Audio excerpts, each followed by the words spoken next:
znanost vemo, da ni celovita, znanost je numerična. Če mi ne bomo znali vedeti, kako bomo živeli v 21. stoletju, potem v resnici ne bomo preživeli. Kar leto 1975, recimo, to je taka dobra letnica, takrat je Slovenija bila 80% samooskrbna. Kaj globalizacija naredi? Vse nam dostavi na prak. Zdaj, če bi Slovenci šli vsi na električne avtomobile, elektrosistem pade. Če mi nimamo z hrano stika, ko ta raste, ta je brez vitalnosti. Taka hrana je v resnici odpadek. Najbogatejši je tisti, ki ne potrebuje nič.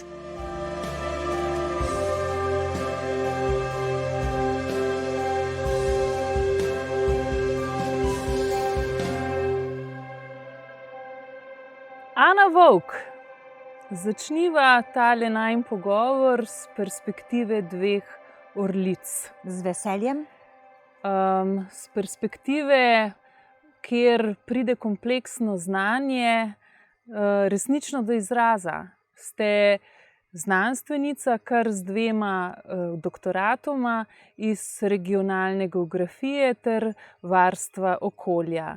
In vedno ste nekako hrepeneli, iskali tisto najvišje znanje.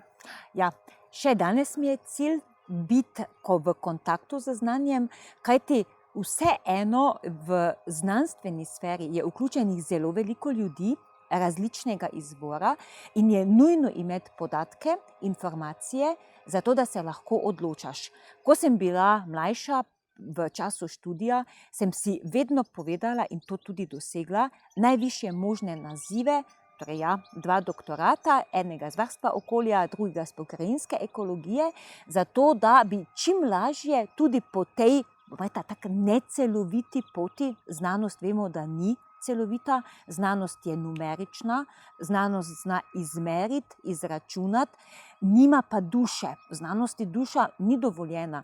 In ravno to me je zanimalo, da najprej pridem do podatkov, informacij, potem pa dodam ta duhovni vidik, ki je nujno potreben, da tiste puste številke, informacije, podatki zaživijo in dobijo težo. Se mi zdi, da samo izkušnje, naprimer, kot jo imajo neki ljudje, brez nekih načitanih informacij tudi niso dovolj, ker nimaš dovolj osnove, da lahko primerjaš. Seveda pa ni dovolj imeti samo neke informacije pa podatke, če s tem ne veš, kaj bi naredil. Zato je vseeno en precep, ali imeti najvišje nazive, ali imeti prakso. No, sama sem se odločila za oboje. Se mi zdi ključno, da moraš biti visoko izobražen, delno tudi zaradi statusa. Družba te tudi drugače obravnava, če imaš višje nazive, sploh za žensko to velja.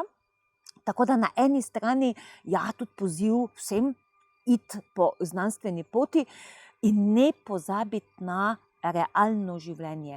Če znanosti ne prepojimo k realnemu življenju, pa nima nobene teže. Priča smo lahko mnogim objavam v revijah. Brala sem, da na dan se več kot 10 milijonov člankov objavi, ki jih praktično nihče ne bere. In se seveda vprašamo, vemo pa, da znanost temelji na objavah, komu je namen taka produkcija nekih napisanih informacij, če se pa vnaprej ve, da jih nihče ne bere. Kurikulumu, ne? Ja, točno. Nekemu navideznemu napredovanju. Zato se mi zdi tak izziv, da bi vsak znanstvenik moral nesti to, kar raziskuje, v tisto okolje, kjer živi, in sprobati sam, s prijatelji, z neko družbo in ugotoviti, kje dejansko v življenju smo. Mislim, da bi hitro ugotovili, da družba ni tako napredovala, kot si mislimo, na nekih področjih, mogoče kot je tehnologija, digitalizacija. Če pa mi pogledamo ta družbeni vidik, pa si upam trditi, da smo celo nazadovali. Pa samo poglejmo, kako se je ta neodgovornost razširila. Tudi neko tako melanholično življenje. Ljudje nimajo več motivacije, nimajo postavljenih ciljev, ker si jih ne zmorejo. Koliko ljudi je tudi v nekih duševnih stiskah. Tako da tista blaginja, ki bi naj jo znanost dala, ni tu, ni še tu. Ja, ampak po eni strani zdaj govorite oziroma govoriva o tako imenovani empirični znanosti. Na obzorju pa se vse bolj kažejo zasnove alternativne znanosti. Kakšna je ta znanost? Alternativna znanost v tem hipu, ko govoriva, še ni uradno priznana, torej samo o alternativi govorijo. Znanost, beseda je žal rezervirana samo za empiriko. Tako tudi rečejo, brojke so znanost, s čimer se jaz ne strinjam.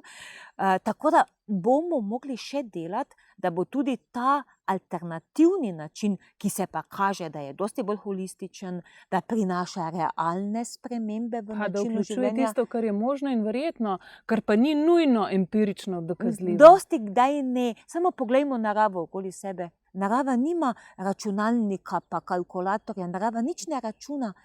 Zato se mi zdi, da bi morali zmanjšati to vlogo številk, poskusov.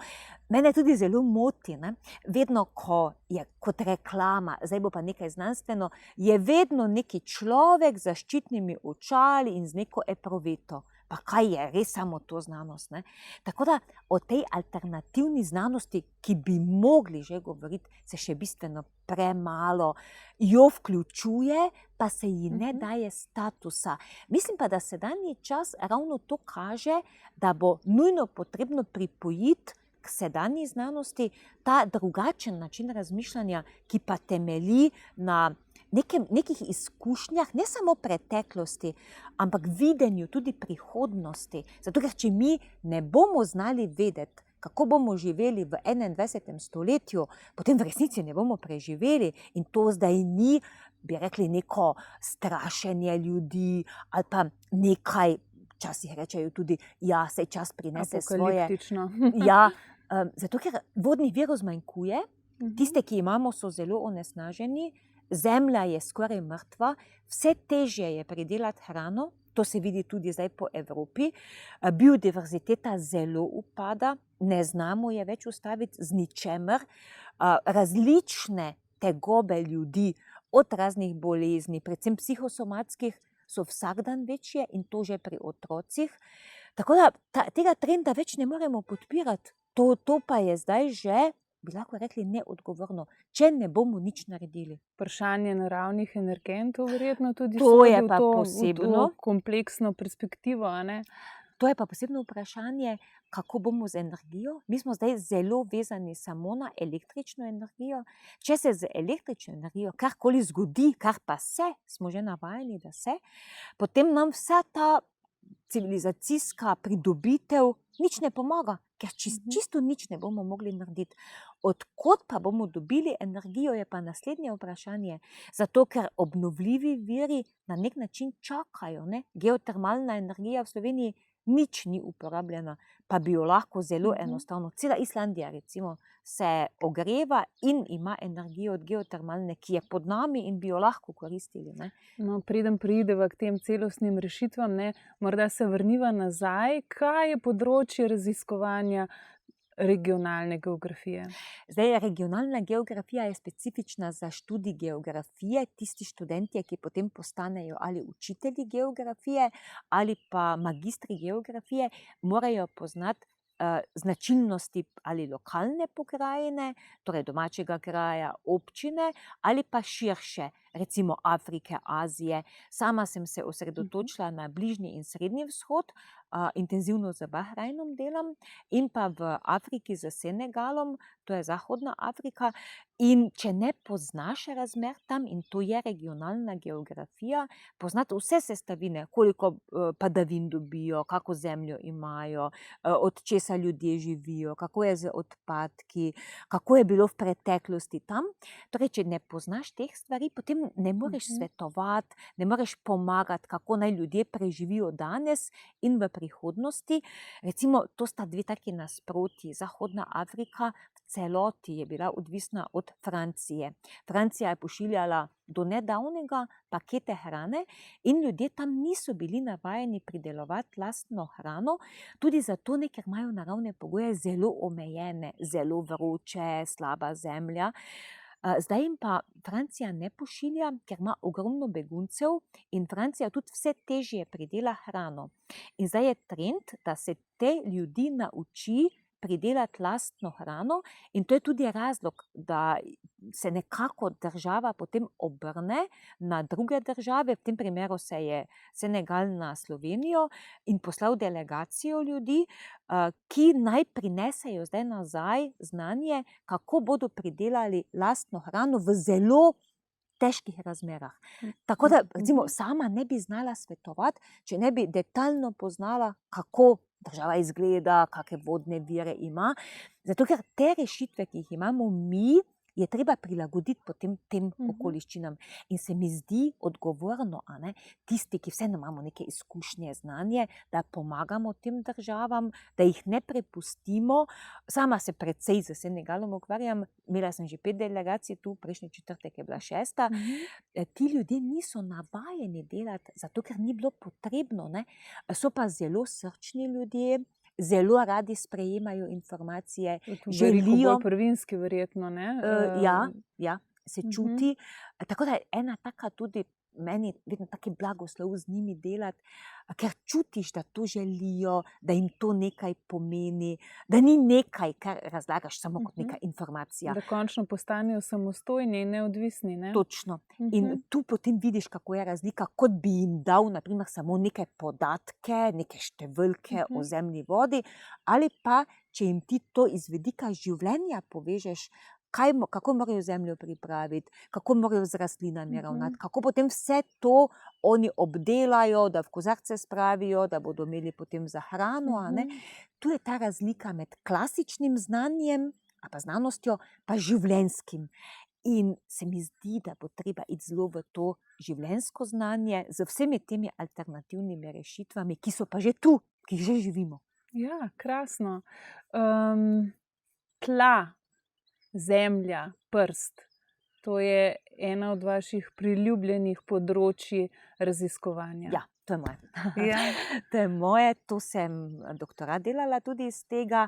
Moram reči, že kot otrok, kar je verjetno bilo nenavadno, sem vedno imela zemljo v rokah in me je vedno zanimalo, kdo v njej živi, kako je sestavljena, kakšne barve je, vonja.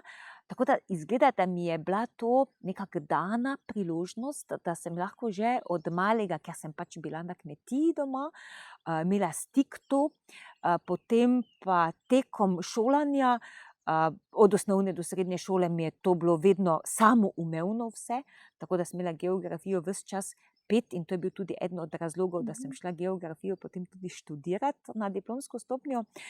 Potem pa zopet je bila taka zelo ugodna situacija, da profesor, ki je predaval potem meni ta predmet, je zbolel in sama sem imela možnost biti v skladu 2000 raziskovalcev in sem potem že v 3. letniku diplomirala, postala asistentka in že kar moje sošolce potem v 4. letniku te iste vsebine učila, s tem, da sem zelo pridala ta življenjski del, potem doktorat iz tega tudi delala.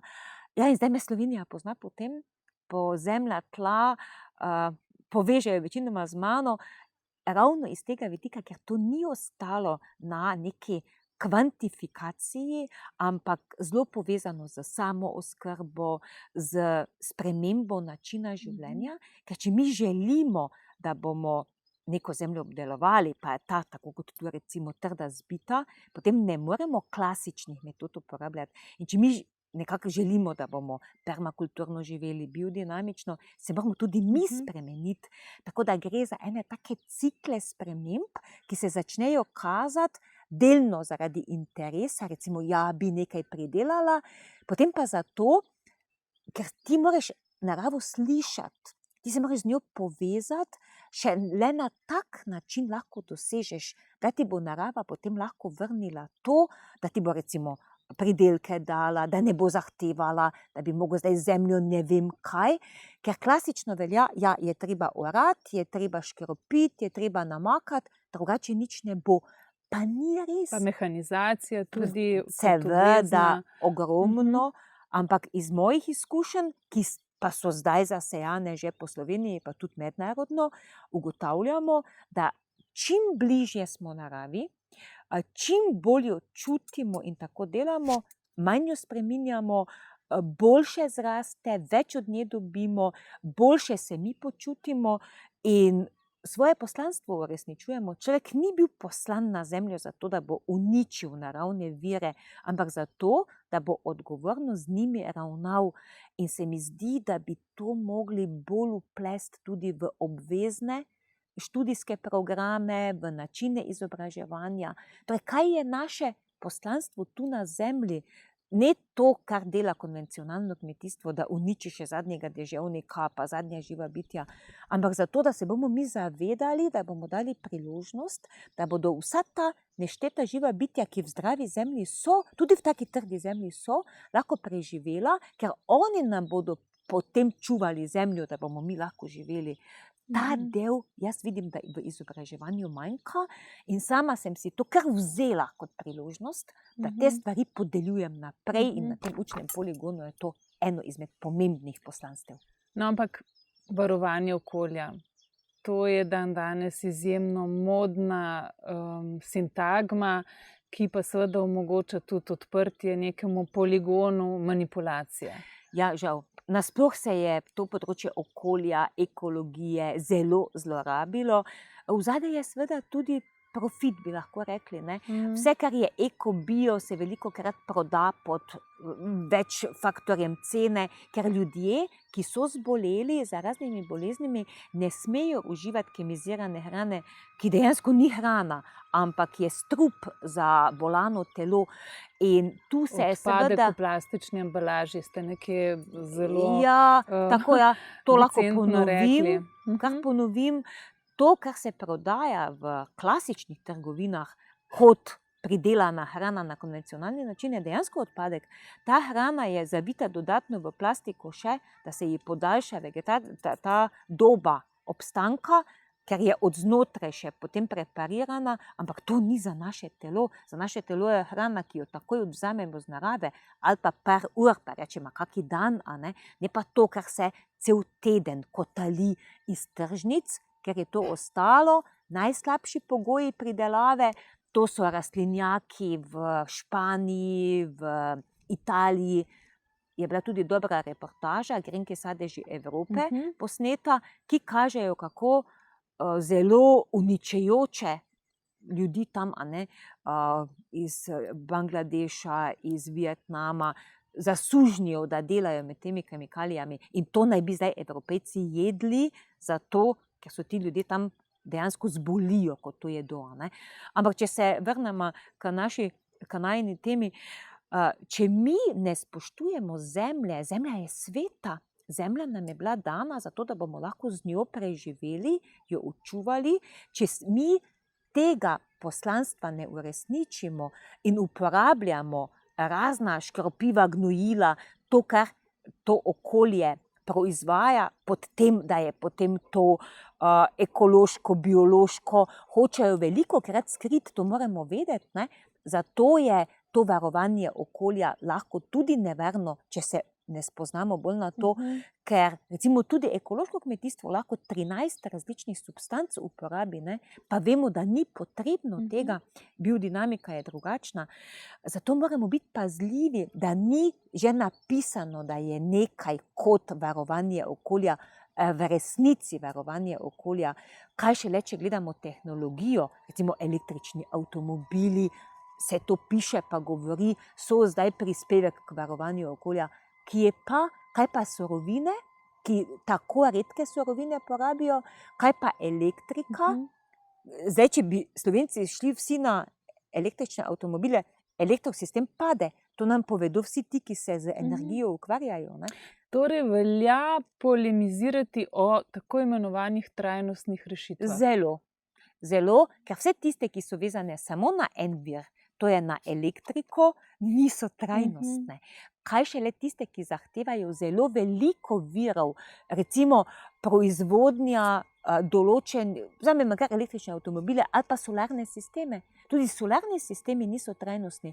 Kaj bomo z njimi, ko prenehajo delati? Mi nimamo postopka, kako jih reciklirati.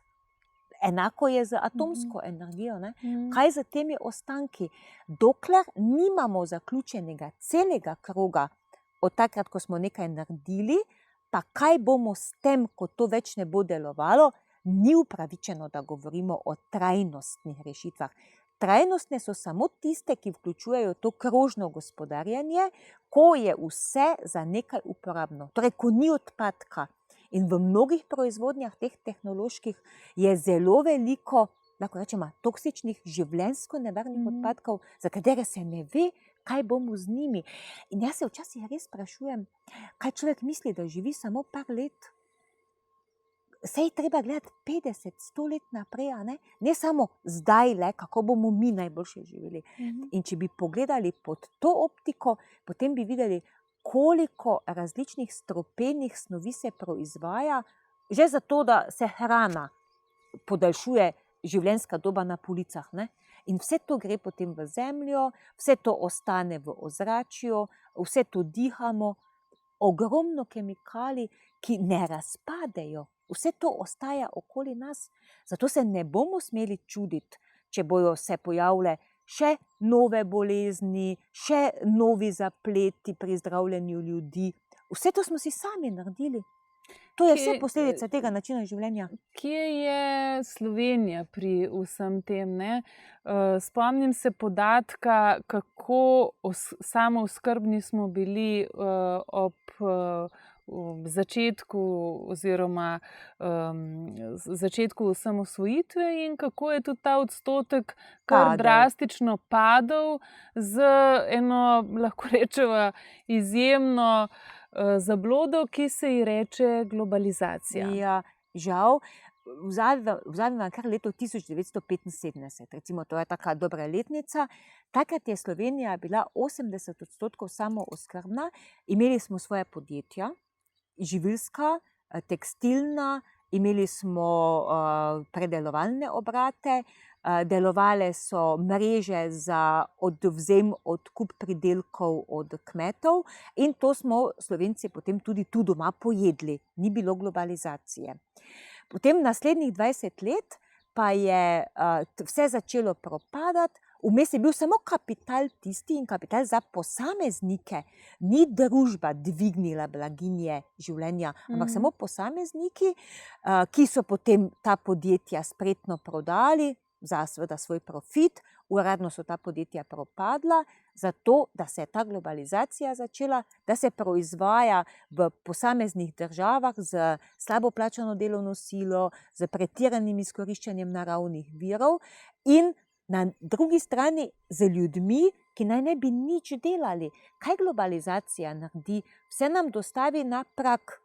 Ničesar naj ne bi delali, tudi naj ne bi vedeli, kako je kaj narejeno. Torej, ljudi tišči v eno dolgočasje, ker vse naredijo drugi v ogromnih sistemih, z ogromno porabo energije, z odtujenostjo od tega, kaj pa hrana, ki pride iz globalnih verig.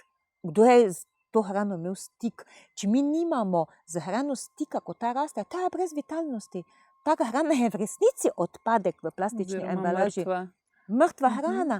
In pa če vzamemo tudi tekstil, koliko se je uničilo vodnih virov, zato da se proizvaja bombaž, toliko oblačil, popolnoma nepotrebno. Na drugi strani imamo pa centre ponovne uporabe nabasane z odpadnim tekstilom, skoraj novim, ko ga nihče ne nosi.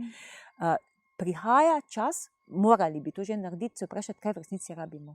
Torej, ta izredno masovna potrošnja, ki je pač rezultat globalizacije, prinaša samo to, da v ljudeh, ki nimajo svojega egota v smislu, da vedo, kaj želijo, da rabijo več in več.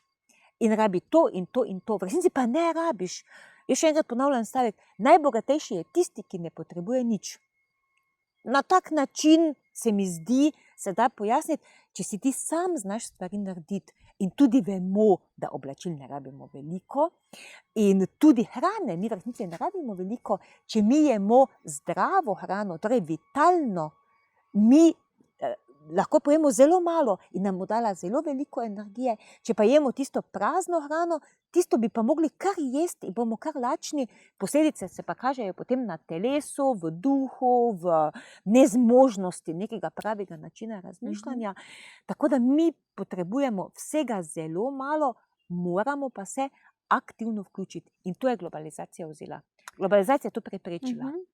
Če se ne motim, 2014 vas je znanstvena fundacija vam je podelila naziv komunikatorice leta.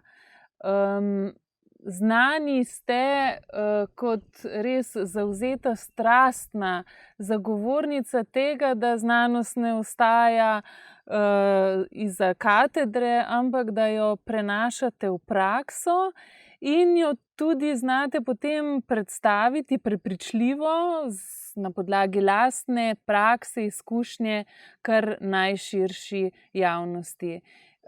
In tu je spet ena sintagma oziroma beseda, ki ni več beseda ali pa vizija prihodnosti, ampak realnost, samooskrba. Tako, mene je vedno motilo, ogromno nekih študijev sem dala skozi, da predavatelji, predavateljice govorijo stvari, ki so jih prebrali. V življenju sem vedno bila malo predrzna, tako sem vedno upala kaj več vprašati in vedno me je zanimalo, zakaj je to uporabno. In potem so velikokrat mi rekli, saj to ni važno, to tako piše, to so strokovnjaki napisali in zdaj ne bi študentje to vedeli. Meni to ni bilo dovolj, seveda. Tako da sem potem imela srečo, da seveda sem želela sama tudi naštudirati veliko, zato sem tudi šla v izobraževanju do konca, ampak mi je vedno bilo, da je pa to potrebno dati v življenje. No in zato so potem 2014 mi podelili ta naziv komunikatorica znanosti, ker še pa tudi ni dovolj, da ti znaš to, ne vem, v laboratoriju narediti, potem pa to samo za sebe ohraniš, ampak moraš to skomunicirati. In danes je pomemben trend znanosti, da približa ljudem, kaj delajo. In Evropa zdaj zahteva, lahko bi rekla, po 10 letih je Evropa začela zahtevati, dajte ljudem povedati, kaj delate, ker znanstveniki veljajo za čudake, tam so skozi v nekih laboratorijih, ne znajo se pogovarjati, samo tisto ozko znajo, sploh nihče ne ve, kaj v resnici delajo, uporabljajo same tujke in to ni prav, vseeno države veliko plačujejo za znanost. Meni je pa bil cilj, in to seveda vedno bolj uživam, tudi če male stvari, kot so, kako trdo zbito zemljo pripraviti, da bo v njej vse raslo. To bi znanstveniki napisali neki članek, jaz pač imam neke metode, ljudem to pokažem in ljudje to naredijo, me kličejo nazaj in so potem zadovoljni, res je, zdaj pa nam raste. In se mi zdi, da smo dolžni neke stvari, ki jih sicer poznamo teoretično, na tak način potem, in to z izkustvom, samo predavanja ali pa opisovanja, tudi niso dovolj. Ljudem je treba v živo pokazati, v roke prijeti, da ljudje sprobajo sami. Se mi zdi zelo pomembno to izkušenjsko znanje, tako da zato sem šla tudi, pa rečem, kot živi laboratorij, kot odprto učno okolje, da ljudje zaplavajo v te vsebine, jih občutijo in odnesejo domov in potem tudi spremenijo. Prejšnjo soboto sem imela eno skupino in mi je tako fajn bilo, ker so me potem nazaj klicali, recimo pokrivanje zemlje z slamo. Ljudje večinoma niso radi tega delali, zato ker ne izgleda lepo. Zdaj, če je slama, potem se rastline ne vidijo, lepše je, da je vse v črtah. In potem sem jim pač povedala prednosti tega, to pomeni, če ti slamo daš na zemljo, slama vemo, da ne pije vode, zato se je slama vedno na strehe dajala. Ko pa dežuje, gre voda skozi, se voda v zemlji zadrži, ker pa slama ne pije vode, se potem voda ne more dvigniti in ostane zemlja vlažna. No in kar 3 obiskovalke so to naredile, težava pa je bila presuha zemlja in so me klicale zdaj tekom tedna, Ana, veš, da deluje, veš, da ni treba zalivati. Recimo en taki zelo enostavni primer in se mi zdi tak zelo pomembno, da ljudem pomagamo na take, čeprav vzadaj je kar nekaj teorije, koliko sama mora biti debela, kakšna mora biti slama, kaj je z miskantosom in to. Ampak ljudem mi moramo znati predstaviti na način, da oni nemudoma to vnesejo v prakso. Ali pa uporaba mivke, recimo isti način. Ne? No, ampak povejva končno že, sva na vašem učnem poligonu, ki se imenuje Dole, in to je rodovna posest. Tako, to območje hektar pa pol je veliko, je do leta 2010 imel moj oče, ki je dal enkrat na leto, dvakrat na leto pokositi, ničesar ni bilo, samo trava, tako da so samo seno odpeljali. In ker se je to dedovalo, tudi on je podedoval po svojih starših, so ugotovili, da je že okoli 100 let to bilo dedovano po priimku in je oče tudi želel, da bi pač od nas 4 otrok nekdo to vzel, moji brati pa sestre niso imeli interesa, zato sem se jaz ponudila, da bom jaz in sem ohranila potem to rodovna posest Vovk. Rodovna posest ima zelo globoko sporočilo, to pomeni, da je krvna sled tistega, ki je bil lastnik v določenem obdobju, tu puščena, lahko bi rekli tudi energija, ampak vsak človek ima neke sledi, ki jih pušča na nekem zemljišču, in če to ni bilo dobro, je treba zemljišče očistiti. Zemljišče se da očistiti negativnih energij, negativnih sledi, in po tej strani Vovk ni bilo nikoli nekih negativnih energij in zato mi je tako v redu, da sem imela možnost sprejeti v redu neobremenjeno zemljo. Seveda pa mi ni bil cilj samo travo pokositi, ampak sem potem, ko sem uredila menike, potem uradno, administrativno vse uredila, vzela res velik šeleshammer in začela razmišljati, kaj bo tu. Procesuirali ste v bistvu. Bilo je nujno. Temeljno spoznanje je bilo, da bom delala sama, ker nihče ni imel interesa, da bi delal. To je ključno, da veš, kdo bo delal. Tudi spoznanje, da je nujno to, kar na univerzi raziskujem, prenesti naprej in potem testirati, torej kako te ureditve zasnovati, da bodo na eni strani samooskrbne, seveda pa mi je bil istočasno cilj hrano svojo pridelati. Dolgo sem živela po evropskih državah, pa sem lahko videla, na kak način, takrat je globalizacija tam že bila, na kak način prihaja hrana iz teh globalnih verig in da tisto ni hrana, zato mi je bil cilj hrano pridelati. In potem povezati službo, se pravi razvijati neko znanje, to pa na tak način predstaviti, da zraste hrana, ki jo lahko uporabim, ker zdaj pridelam večino zase, tako da ne rabim hrane za sebe kupovati. In tako, da bodo ljudje tudi lahko to videli. Se pravi, da bodo ureditve 12 mesecev v leto na razpolago, jih opremi tudi z učnimi tablami in pokazati tisto, kar je temelj, da se samooskrba potegne naprej. Leta 2010 je samooskrba bila že zelo nizka in mene to vedno boli, ker vem, poznam geografijo Slovenije, predavam tudi študentom, da ima Slovenija pogoje. Slovenija bi lahko pridelala, ne bom rekla 100%, ampak 70% hrane bi Slovenija lahko pridelala. No, ampak ko govorimo o samooskrbi, to ni samo vprašanje hrane. Absolutno ne. Torej energije. Energija ima zelo pomembno vlogo, ker ta nam kreira tudi samooskrbo, če bi tako rekli. Pa seveda tudi ostalo, seveda tudi oblačila, voda. Sploh voda je zelo pomemben element. Ne? Tako da vedno se moramo vprašati, kaj rabimo za preživetje. Pri tem je pa tudi družbeno okolje, torej bivališča. Ne? Sama zelo zagovarjam trajnostna bivališča, kot je jurta, v kateri tudi živim. Zdaj še občasno, dolgoročno imam namen tudi redno. In pa objekti, ki so iz lesa, se mi zdi zelo pomembno, da ne bivamo v betonu, vse tisti, ki imamo možnost. In potem, ko to povežemo, torej to dihanje, to biti z naravo, z veliko začetnico, ker tu moramo upoštevati tudi to, da nam potem vesolje, kozmos to podpira, da mi lahko to živimo, ker to ni samo po sebi umevno, da imamo vodo, da imamo zdravo zemljo, da imamo tudi podnebje ugodno. Saj vemo, kako po svetu ljudje težko živijo. Tako da samooskrba v Sloveniji je strašljivo nizka. statistični podatki so zavajajoči, ker ne upoštevajo, da se recimo vsa krmila kupijo, da se kupujejo zdravila za živali. Živinoreje, recimo, ne? To je itak zelo problematično, ker živinoreja strašansko obremenjuje okolje in bi živinorejo mogli praktično ukiniti, ker to mučenje živali, ki je vključeno potem, da to pride na krožnike ljudi, je katastrofalno. Če bo kdo pogledal, kaj se v klavnicah dogaja, zagotovo več mesa nikoli ne bo jedel.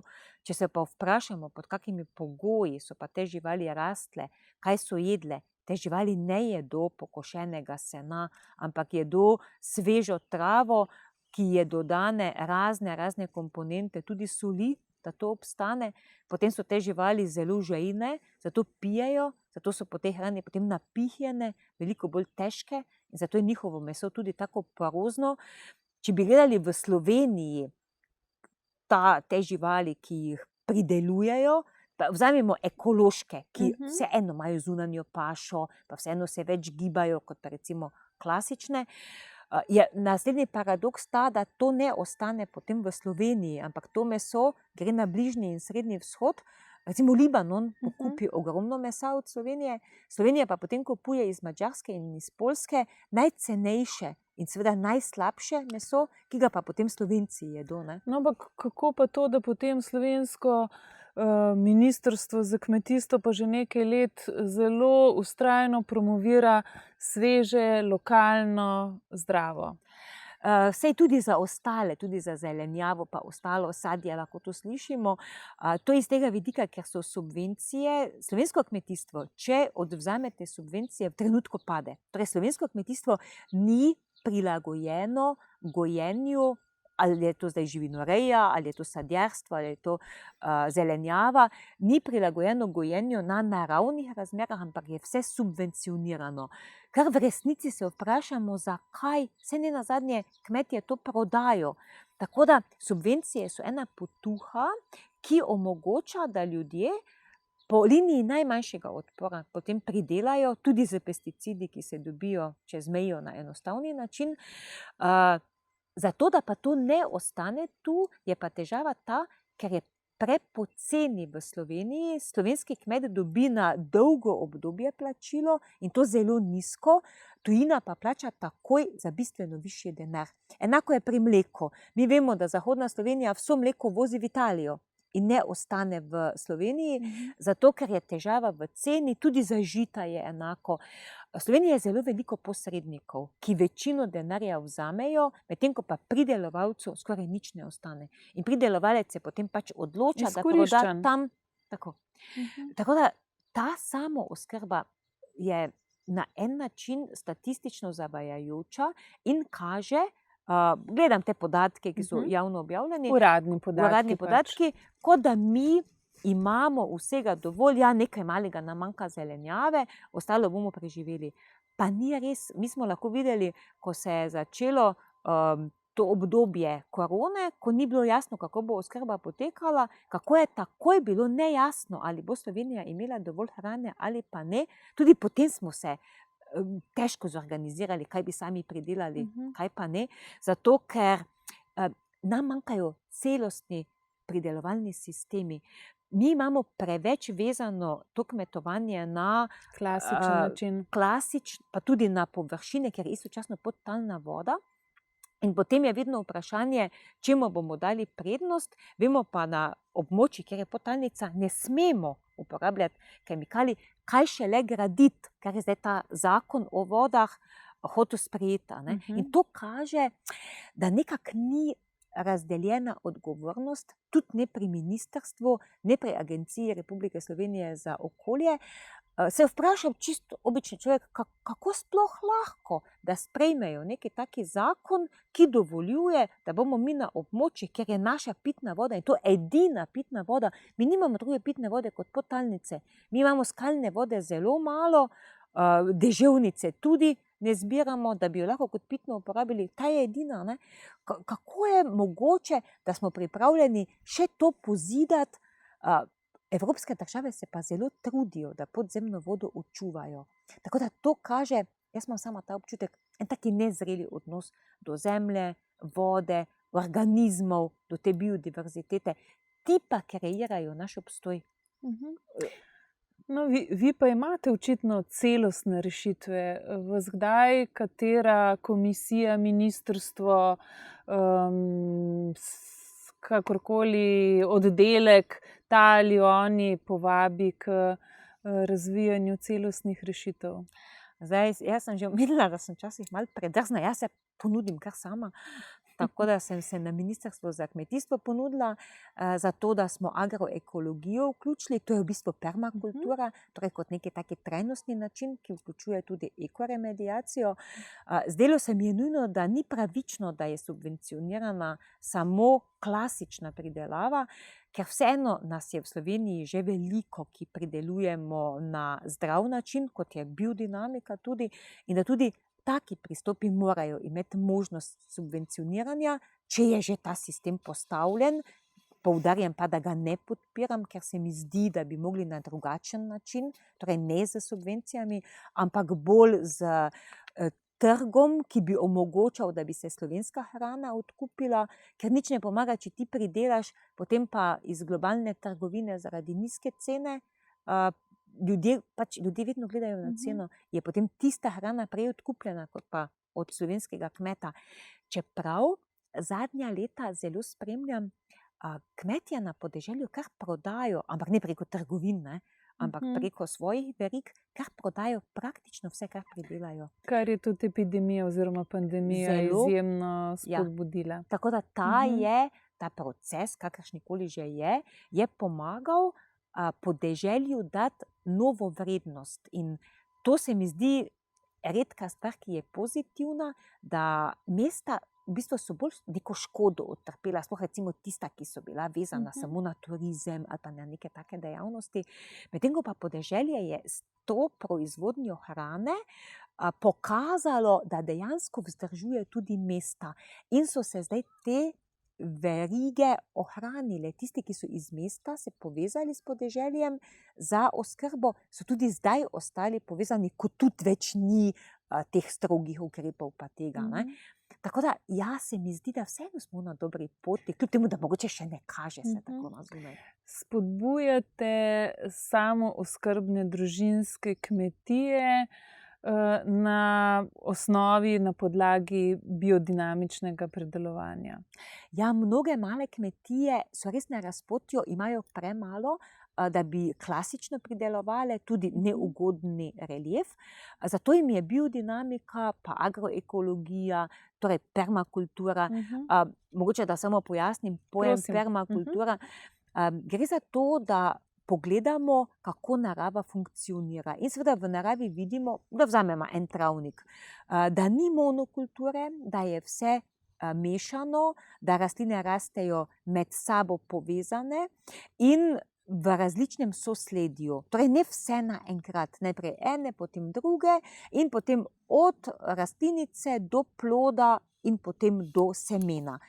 In cilj permakulture je tudi ta, da mi ne gojimo samo izbranih sort, ampak dejansko vse, čim več, da pustimo rastlini, da pride do ploda in semena in šele potem poberemo, ves čas vmes jo lahko seveda tudi jemo in da jih tako kombiniramo, da se med sabo podpirajo. In če zdaj uporabimo te pristope, recimo na neki mali kmetiji, pa da dodamo še biodinamiko, ki je pa certificiran pristop z Demetrom kot najvišjo blagovno znamko, seveda oni lahko potem proizvode po višji ceni prodajo in se zagotovijo eksistenco. Tako da smo kar nekaj kmetijam pomagali tu okoli, da se na ta zdravi način osredotočajo in večinoma pristanejo na ekološkem kmetovanju. Eni se pa potem tudi odločijo za biodinamiko. Mislim, da je malo ta pristop pri biodinamiki, ko je treba imeti, jaz ti rečem, učitelja, ne? Da postaneš potem biodinamični kmet, da je morda enim to še malo tuje.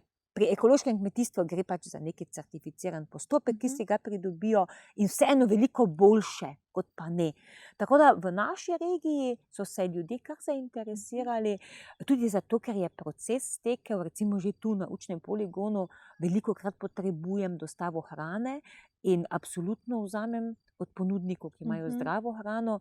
Zelo veliko dogodkov je bilo, zdaj v času korone manj, v občini Poljčane, v razvojnem centru narave, praktično vse mednarodne konference, potem razna poslovna srečanja, razne delavnice smo izvajali tam in vedno je bila potrebna hrana in so jo potem ti ljudje pripeljali.